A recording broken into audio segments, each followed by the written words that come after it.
안녕하세요. 김희정입니다. 오늘 강의 동영상 3번째 찍고 있고요. 저번에 과제를 제출해라 그랬는데 이제 화장품 사용에 대한 규제 강화에 대한 내용 그거를 작성을 해서 내라고 했는데 뭐 딱히 신박한 내용은 없었어요. 그리고 반대하는 친구들보다 찬성하는 친구들이 훨씬 많았고요. 그래서 찬성하는 것 중에서 조금 신박했던 거는 이제 우리의 눈을 배려해 주는 거기 때문에 굉장히 좋은 취지이다라는 의견이 있었습니다. 그래서 이런 여러 가지 내용에 대해서 논의를 해봤어요. 논의를 하다 보니까는 이제 이런 내용들을 통해서 지금 보면은 우리가 요거 앞 페이지에 있는 것에서 보면은 다에 보면은 이제 뭐 학부모도 있고 여러 가지 학생들도 있고 이런 사람들한테 이제 확대되는 내용들이 보이죠. 그래서 내용들이 확대가 되면서 나중에는 이제 점차적으로 사회적으로까지 영향을 미칠 수 있다라고 해서 결국에는 이제 1번에서 3번을 바탕으로 해서 화법과 작문이 왜 사회적 소통 행위인지에 대해서 논의를 해보자라고 적혀 있는데 뭐 일단은 그렇죠. 이제 화법과 작문이라고 하는 건 일단은 1차적으로는 개인적인 소통 행위예요. 근데 이 소통 행위를 통해서 점차적으로 나아가게 되면은 결국에는 누구들이 참여하게 돼요. 사회 구성원들이 참여하게 되고 이 참여함으로써 어떻게 돼요? 사회적 관심사가 생기죠. 그래서 이 사회적 관심사를 통해서 결국에 의사소통하게 되기 때문에 결국에는 어떻게 된다? 사회적 의사소통 행위이다까지가 해석이 되는 거죠. 그래서 그것에 대해서 이제 의견을 주고받았고요. 이제 넘어가도록 하겠습니다. 이제 이번에 넘어갈 내용은 별 내용은 없어요. 이제 뭐 문학이 나를 환경운동가로 만들었다 해서 작가 최성각 씨가 나옵니다. 자, 최성각 씨는 이제 소설가, 환경운동가, 이제 자연과 생명을 중시하는 걸 주로 썼다라고 해서 나오고 있죠. 그래서 이 사람을 인터뷰한 내용이겠죠. 질문과 이제 그에 대한 답들이 나오고 있는 걸 보면은요. 자, 그래서 질문부터 봅시다. 일단은 이제 선생님의 어린 시절과 선생님이 환경운동에 관심을 기울이게 된 계기가 궁금합니다. 라고 했어요. 그러니까 6.25 전쟁 직후가 제 어린 시절이었습니다. 전후에 세상살이가 힘들었을 텐데 어른들은 크고 작은 일을 같이 해결하고 늘 넉넉한 얼굴이었어요. 나는 그저 가난한 시골 소년이다. 라고만 생각했던 저는 어른들과 이야기를 나누고 제 자신과 끊임없이 대화하면서 다 어른들과 이야기도 나누고 누구랑 제 자신과 끊임없이 대화한다 했죠. 자, 이것을 통해서 어떻게 돼요? 나도 마음의 여유만 있다면 행복하게 살 수 있다라고 깨달았다라는 거죠. 그래서 지금 이 어른들과 이야기 나누고 제 자신과 내면으로서의 대화를 통해 가지고 뭐가 잡혀진 거예요. 원래는 그냥 나는 그냥 아무것도 할 수 없는 시골 소년이야 라고 생각했던 게 자, 어떻게 돼요? 바뀌었죠. 나도 행복하게 살 수 있어 라고 생각이 바뀌었어요. 자, 이것은 뭐예요? 뭐가 변화한 거? 자기 정체성이 변화하게 된 거죠.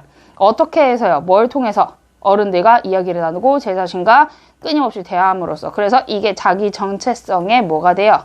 계기가 되는 거죠. 이해되시죠? 별로 어려운 건 없습니다.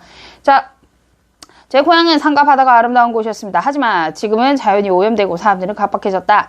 제가 환경 문제에 관심을 쏟은 데에는 파괴되지 않았던 고향에 대한 강렬한 그리움이 작용했습니다. 라고 하면서 얘기를 하고 있습니다. 자, 지금 뭐예요? 지금 이 최성각이라는 사람이 환경 문제에 관심을 쏟은 이유는 뭐라고요? 쏟은 이유에 대해는 뭐예요? 파괴되지 않았던 고향에 대한 강렬한 그리움, 이 부분이겠죠. 그래서 파괴되지 않았던 고향에 대한 그리움을 통해서 뭐에 대해서 관심을 가지게 되었다. 환경 문제에 관심을 가지게 되었다라는 것까지 이해하시면 되겠습니다. 자, 그 다음에 선생님이 생각하는 인간의 바람직한 삶이란 어떤 것일까요? 라고 했어요. 그래서 슈마허의 작은 것이 아름답다라는 보통 이런 꺽쇠가 있어요. 꺽쇠가 있는데 이 굵은 꺽쇠는 보통 이제 책 이름이거든요. 그래서 슈마허의 작은 것이 아름답다는 제가 어떤 가치관으로 살아가야 하는지 가르쳐 주었습니다. 자, 뭐를 통해서요? 지금 슈마허의 작은 것이 아름답다라는 책을 통해서요. 이 슈마허라는 사람은 누구예요? 작가겠죠. 경제 비평서래요. 그래서 이 작가가 누구한테 영향을 미친 거예요?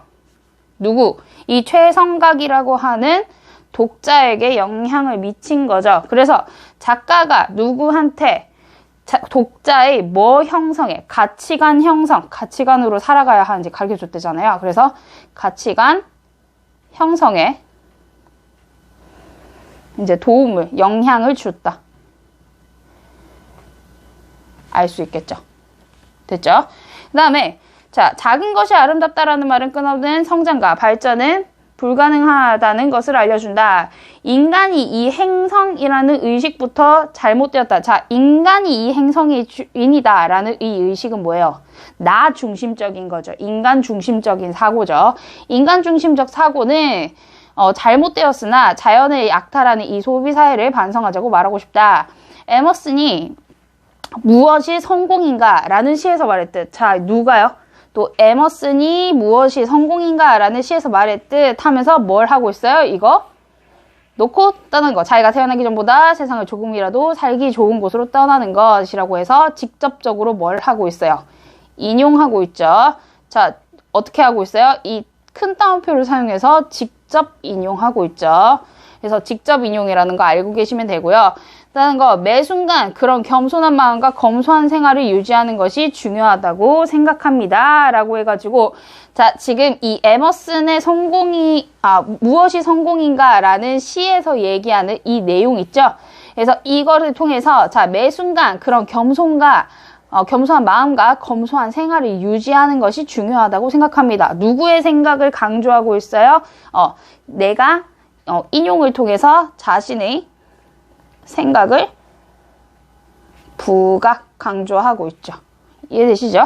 자, 그래서 직접 인용을 통해서 자신의 생각을 부각하고 있다. 그래서 자, 이 앞에 있는 내용 슈마허의 작은 것이 아름답다. 이걸로는 제가 어떤 가치관으로 살아가요? 이 최성각이라는 사람의 가치관 형성에 도움을 준 것이라고, 영향을 준 것이라고 본다면은 이 에머슨의 무엇이 성공인가 라는 시는 뭐예요? 이 내용, 자기가 태어나기 전보다 세상을 조금이라도 살기 좋은 곳으로 만들고 떠나는 것이라고 하는 자신의 생각을 부각하기 위해서 인용한 것이다 라는 내용 알고 계시면 되겠습니다. 그 다음에 질문. 글이 환경에 큰 기여를 못해왔다 라고 말씀하신 적이 있는데 선생님은 계속 글 쓰고 계십니다. 생태위기의 시대에 글의 영향은 무엇이라고 생각하시는가요? 라고 물어봤어요.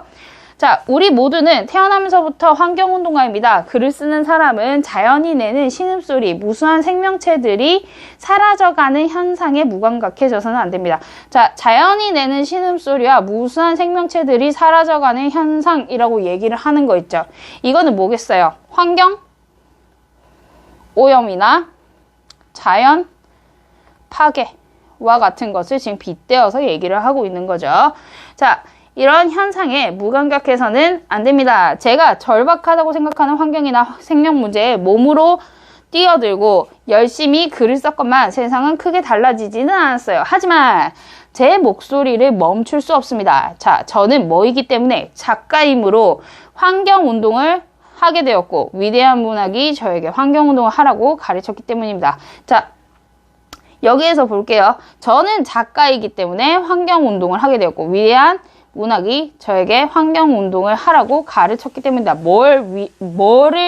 뭐에 대한 근거요? 이 가르쳤기 때문입니다. 지금 어떻게 한다고요? 사람들이 내가 환경이나 생명 문제에 몸으로 뛰쳐들어서 열심히 글을 썼지만 세상은 크게 달라지진 않았어요. 그러나 제 목소리를 어떻게 할 수는 없습니다. 멈출 수는 없습니다. 결국에는 뭘 끝까지 하겠다라는 거예요. 환경운동을 끝까지 하겠다는 거죠. 그래서 환경운동을 멈출 수 없는 이유겠죠. 난 뭐기 때문에? 작가이기 때문에 환경운동을 하게 되었고 그리고 위대한 문학들이 저에게 환경운동을 하라고 가르쳤기 때문이다 라고까지 밑에 내용 안 나오고 있으네요. 자, 여기 보세요. 자, 내용까지 보시면 되겠습니다. 됐죠? 자, 그러면은 이거를 토대로 해서 보겠습니다. 옆에 있는 문제. 자, 기억 볼게요. 자, 기억을 토대로 최성각이 자기 정체성이 어떻게 달라졌는지 빈칸을 채워보세요. 자, 맨 처음에 얘는요. 나는 그저 가난한 시골 소년이야 라고 했지만은 어떻게 했어요? 어른들이랑 이야기를 나누고 제 자신과 끊임없이 대화하면서 어떻게 돼요? 나도 마음의 여유만 있다면 행복하게 살 수 있다. 자, 뭐예요? 요 부분이죠. 나도 마음의 여유만 있다면 행복하게 살 수 있다. 요 부분이겠죠. 이해되시죠? 그 다음에 두 번째 볼게요. 글이 환경에 큰 기여를 못해왔다 라고 말하면서도 최성각이 글을 쓰는 까닭이 무엇인지 말해보자. 뭐라고 되어 있었어요? 맨 마지막에 내황유저 작가이므로 환경운동을 하게 되었고 위대한 문학이 저에게 환경문화를 하라고 가르쳤기 때문이다 라는 내용이겠죠. 그 다음에 자, 글을 쓰는 사람은 자, 어떻게 해야 된다라는 거예요. 나는 작가고 글을 쓰는 사람은 애초에 자연이 내는 신음소리, 무수한 생명체들이 사라져가는 현상에 무감각해져서는 안 되기 때문이죠. 이해되시죠? 그래서 이유는 첫 번째, 글을 쓰는 사람은 자연이 내는 신음소리, 무수한 생명체들이 사라져가는 현상에 무감각해져서는 안 되기 때문이고, 두 번째는 뭐겠어요? 저는 작가이므로 환경운동을 하게 되었고 위대한 문학이 저에게 환경운동을 하라고 가르쳤기 때문이다 라는 내용이 어디에 들어가겠다? 여기에 답으로 들어가겠죠. 됐나요? 그 다음에 최성각과의 면담을 참고하여 자신이 성장하는 데 도움을 준 주변 사람들과의 대화 경험을 써보고 친구와 바꿔서 읽어보자. 자, 이거 친구와 바꿔서 읽어보실 필요는 없는데요. 자, 오늘의 과제입니다. 자, 최성각과의 면담을 참고하여 자신이 성장하는 데 도움을 준 주변 사람들과의 대화 경험을 써보래요. 그래서 이 내용에 대해서 자유롭게 쓰시면 되겠습니다. 뭐 저 같은 경우에는 저는 애초에 이제 고등학교를 진학을 할 때, 이 고등학교를 진학을 할 때 저도 이제 선생이 되었으니까 이제 인문계를 갔겠죠. 근데 인문계를 갔는데, 애초에 이제 인문계를 진학을 하기 전에 원래는 선생님 때 딱 고등학교 들어가는 시절에 뭐가 생겼냐면 애니원고가 생겼어요. 그래서 저는 이제 원래 미술이라던가 이런 거를 좋아했기 때문에 이제 시각 디자인이나 디자인 쪽을 배우고 싶어가지고 애니원고에 진학을 하고 싶어 했는데 당연히 누구 때문에 부모님 때문에 반대가 심했어요. 부모님들의. 그래서 부모님의 반대로서 이제 애니원고 디자인 이런 데를 갈 수가 없게 된 거죠. 이때도 마이스터고기 때문에 좀 저는 빨리 진학을 해가지고 이제 직업을 얻고 싶은 그런 마음이 있었는데 부모님의 반대 때문에 이제 이곳을 다니지는 못하게 됐고요. 지원도 못했죠. 그래서 이제 지원을 못하게 됐고 결국에는 인문계에 들어가게 됐어요. 그래서 이제 인문계에 들어가게 됐는데 사실 뭘 할지 모르겠는 거예요. 내가 딱히 이거 또 이제 어떻게 하다 보니 이제 내가 그동안에 뭐 예술 쪽이나 이제 그림 쪽을 좋아하다 보니까 이거를 좋아하게 된 건데 인문계에 딱 들어가니까는 내가 당장 지금 뭘 해야 되는지 무엇을 해야 되는지에 대해서 이제 잘 모르겠는 거죠. 그때 이제 도움을 주셨던 분이 이제 고등학교 1학년 때 고1 때 이제 문학 선생님이 계셨어요. 그래서 이 문학 선생님께서 저한테 이제 글 같은 걸 이제 쓰신 거를 보면서 저한테 한번 글짓기 대회를 나가보지 않겠냐라고 얘기를 하셨죠. 그래서 이제 이 글짓기 대회들을 나가면서 이제 제가 직접 문학을 쓰기도 하고, 그 다음에 이 선생님께서 이제 비평 같은 거를 이제 과제로 많이 내주셔서 비평 같은 걸 이제 쓰기 시작하면서 문학에 대해서 좀 재미를 많이 느꼈어요. 그래서 이것 때문에 결국에는 국문과에 진학을 하게 됐죠. 그래서 이 선생님께서 그때 당시에 말씀하셨던 게 뭐였냐면은, 이제 이 선생님이랑 면담을 많이 했어요. 면담을 많이 하면서 선생님께서 하셨던 말씀이 제가 이제 그때 당시에 국문과를 갈지 아니면 문예 창작 쪽을 갈지 고민을 했거든요. 근데 이제 선생님께서, 네가 진짜로 뭔가 애초에 이제 가졌던 그런 고등학교 1학년 전에 이제 계속 가지고 있던 꿈은 이제 선생님이었는데, 선생님이라는 꿈을 이루고 싶다면은 너가 문예 창작 쪽보다는 국문과로 가는 것이 좋을 거다. 왜냐면은 이 국문과라고 하는 곳은 선생님의 길도 있지만은 이제 교수와 같은 이런 길도 있기 때문에 네가 충분히 공부를 하면서 무엇을 되고 싶은지를 확실히 생각하는 경험이 될 것이다 라고 해가지고 여기를 진학하게 됐고, 결국에는 이제 지금은 이제 요걸로 왔지만은 이제 공부를 다니면서도 여러 가지 이제 일들이 많았어요. 그래갖고 교수님하고도 뭐 교수 쪽을 생각해가지고 이제 대학원도 가보고 했는데, 결국은 이쪽으로 다시 돌아왔더라고요. 그래서 이런 경험들이 있습니다, 저도. 그래갖고 이거를 통해서 이제 제 인생의 멘토가 하나가 생긴 거죠. 그래갖고 이때 문학 선생님이 계시다는 거. 그래서 이런 면담이 있었다. 그래서 제가 성장하는데 도움을 준 선생님이 계셨다라는 거. 그래서 이런 식으로 쭉 얘기를 해주시면 돼요. 그냥 자기의 경험처럼. 그래서 결국에는 이런 내용처럼 쭉 쓰셔서 그 온라인 클래스에 이제 과제 제출방이 있죠. 과제 제출방에 반별로 나눠져 있을 거예요. 그래서 자기 반에다가 작성해서 올려주시면 됩니다. 그래서 이거는 오늘 숙제예요. 그래서 이런 내용 보시면 되겠고요. 그 다음에 뭐 별건 없어요. 그래서 쭉 보시면 되겠습니다. 됐죠? 그 다음에 이제 넘어가게 되면은 화법과 장문의 맥락이 벌써 나와요. 근데 화법과 장문의 맥락이 벌써 나오는데 화법과 장문의 맥락 이제 넘어가기 전에 그 전에 이제 제가 과제 내드린 것도 있고, 과제 내드린 거는 분량을 좀 뭐 크게 많이 하실 필요는 없는데요. 일단 A4에서 반장 정도 작성을 해주시면 됩니다. 반장 정도 작성을 해주시면 되고, 글자 크기는 10포인트. 그 다음에 다른 거는 뭐 별거 없고요. 맞춤법은 맞추셔야겠죠. 그 다음에 내용은 충실하게 작성해 주시기 바랍니다.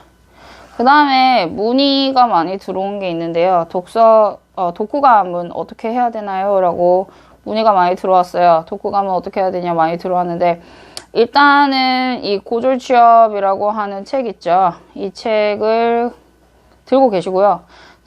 제가 요거에 대한 학습지를 따로 나눠 드릴 거예요. 학습지를 따로 나눠 드릴 거고, 요거에 맞춰가지고 진도를 나가게 될 건데, 이 학습지를 하게 되면 이제 프린트가 없으신 분들이 있어요. 그래서 프린트가 없으신 분들은 이제 우리 저번에 과제해서 올렸던 것처럼 프린트 없는 경우에는 손으로 써가지고 손으로 작성해서 이제 카톡으로 보내는 형식으로 할 테니까, 이것도 이제 서브 과제로 낼 건데, 이 서브 과제 같은 경우에도 지금 고민 중입니다. 어떻게 제출을 하는 거랑 이런 거는. 그래서 일단은 이 기존에 썼던 이 독후감 내용 있죠. 기존에 썼던 이 독후감은 제출을 하시는데, 어디로 제출하시냐면은 일단 카페에다 제출을 하세요. 독후감인데 뭐 설마 베끼시겠어요. 그래서 카페에다 제출하시면 좋겠습니다. 그래서 제가 반별로 만들어 둘 테니까 이 독후감 제출하는 거는 뭐 오늘 당장 하실 필요는 없고요. 다음 주까지 하시면 돼요. 그 5월 8일 금요일까지. 그래서 5월 8일 금요일까지 해서 제출을 해주시면 제가 이거 내용을 확인하고 보도록 하겠습니다. 그래서 그 독후감 양식은 그 우리 학교 홈페이지에 있어요. 그래갖고 홈페이지에 있는 내용으로 전체적인 독후감 내용 확인해 주시고, 제가 이거랑 관련해가지고 이제 학습지를 만드는 거는 좀 더 세밀한 내용으로 이제 학습지를 진행을 할 거니까 이 부분은 이제 같이 해주시면 될 것 같습니다. 그래서 독후감 홈페이지 확인하시고, 지금 여러분들 그거 많이 자소서 많이 쓰고 있다고 얘기를 하시는데, 이거에 이제 고졸취업 요 내용도 자소서랑 관련이 있으니까 요거를 같이 보아하시면서 이제 자소서를 보완해 나가시면 좋을 것 같고요. 그 다음에 이 자소서 내용은 나중에 여러분들 계약하면은 뭐 들고 오신다 그러더라고요. 그래서 확인을 부탁하시고 싶은 분들은 저한테 언제든지 오셔가지고 부탁을 하시면 되겠습니다. 그래서 자소서 나중에 확인하도록 하겠습니다. 그래서 자, 일단은 다시 정리해서 말씀드릴게요. 홈페이지에 있는 그 독후감 쓰는 내용 있죠. 고졸취업과 관련해서 독후감 쓰는 내용은 어디에다 낸다고요?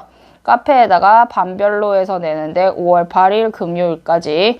대신에 이거는 제가 내일 당장은 안 만들 거고 하여튼 주중에 만들게요. 그래서 5월 6일 이후로 제출하시면 되겠습니다. 5월 6일 이후로 제출하시면 되고, 우리가 지금 제가 과제로 내드린 거는 이게 아니고, 교과서 내용으로서 과제 내드린 거는 어딨지? 종이가 사라졌네. 예? 어딨지? 예? 이거 아닌데? 이거. 이거죠. 이거는 언제까지 내야 되겠어요? 5등까지요. 오늘이 4월 28일인가요? 28일 화요일까지 꼭 제출해 주시기 바랍니다. 그래서 이거는 제출해가지고 제출한 내용으로서 출석 확인 할 수 있도록 할 테니까 꼭 제출해주세요. 이 제출해주는 거는 화요일까지라고 말씀드렸어요. 제가 수요일날 검사해 볼 테니까 화요일 자정 넘기 전까지 반드시 보내주시면 되겠습니다. 수고하셨습니다.